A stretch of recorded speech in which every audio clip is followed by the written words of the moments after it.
Dans un système en grande culture bio, le fait d'avoir un élevage favorise et la diversité des cultures et surtout aide au maintien de la fertilité des sols via les apports d'effluents d'élevage, des fumiers. Ça permet également de maintenir une rotation diversifiée au-delà des rotations pratiquées en grande culture, en y ajoutant notamment des prairies temporaires qui permettent au sol de se régénérer. Chercher les atouts et les bénéfices de l'agriculture bio sur l'écosystème, l'environnement, la biodiversité, c'est une évidence. L'enjeu en agriculture biologique, on a beaucoup moins de leviers qu'en agriculture conventionnelle. C'est plutôt de l'anticipation, de l'amont, maintenir la fertilité. Le deuxième enjeu, c'est gérer la pression et le salissement.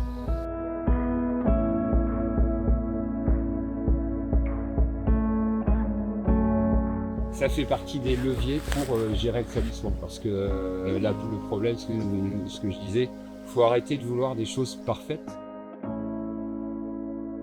On est passé d'une croissance à 2 chiffres ou 3 chiffres en bio jusqu'à début de l'après-Covid. La tendance s'est inversée. En grande culture, les opérateurs collecteurs sont indispensables dans un maillage territorial pour aussi permettre d'assumer et d'aller au bout de ces choix-là.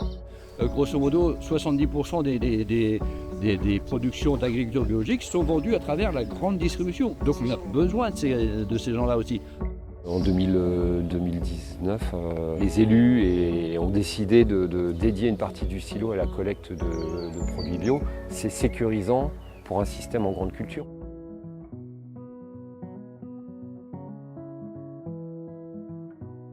Tout ce qui est emballage aussi, on peut. J'ai vu qu'on faisait des chaussures maintenant à base de ça. Voilà, et on peut thermoformer le mycélium, on le sèche et après ça remplace le polystyrène. Donc il y a pas mal d'utilisations possibles autour du champignon. Ouais.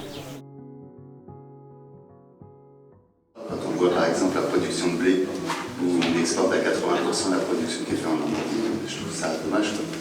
Le lait aussi. La viande aussi, le lait. Par rapport à l'état de nos habitudes de consommation alimentaire, notre agriculture, elle ne nous permet pas, si on se concentre uniquement sur le local et si on ne cherche pas à diversifier et à travailler parallèlement les questions de qualité, le local, c'est pas forcément ce qu'il y a de mieux. On peut s'approvisionner avec 100% de produits normands, voilà, c'est une question de volonté, mais c'est possible, donc je reste sur ma position. Une question simple, est-ce qu'il faut boycotter l'alimentation d'origine d'élevage industriel ?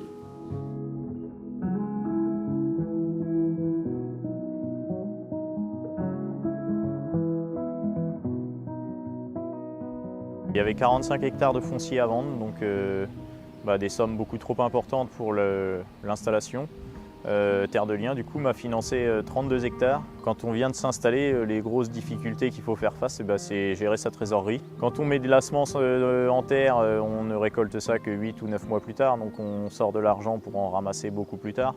Donc il faut anticiper sa trésorerie, sa gestion de trésorerie. Si on maintient l'élevage extensif, forcément on maintient des prairies, puisque l'élevage extensif c'est celui qui utilise la plus grande surface de prairies. On est en Normandie, dans la région de l'herbe.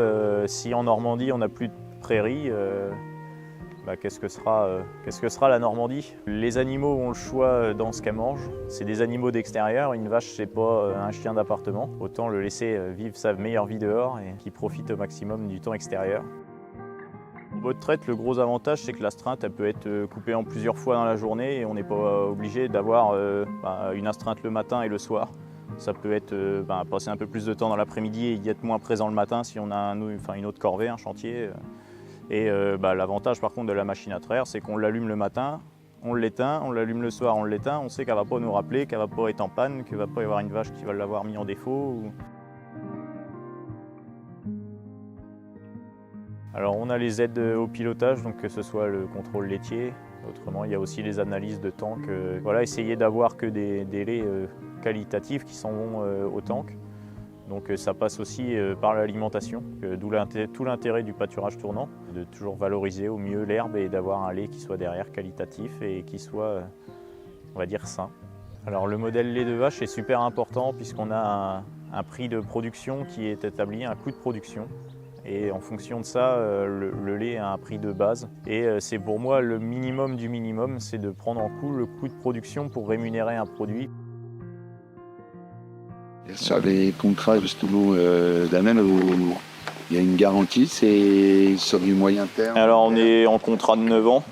Tant qu'on achète des yaourts et de vaches, c'est tout qui revient. Oui, voilà, non mais ça a été un peu ça en fait. Donc c'est une charte spécifique lait de vache, mais c'est un modèle, je pense, qui devrait être développé plus et dont on devrait saluer plus souvent l'engagement vis-à-vis de ces éleveurs en prenant en compte le coût de production pour payer le lait, quoi.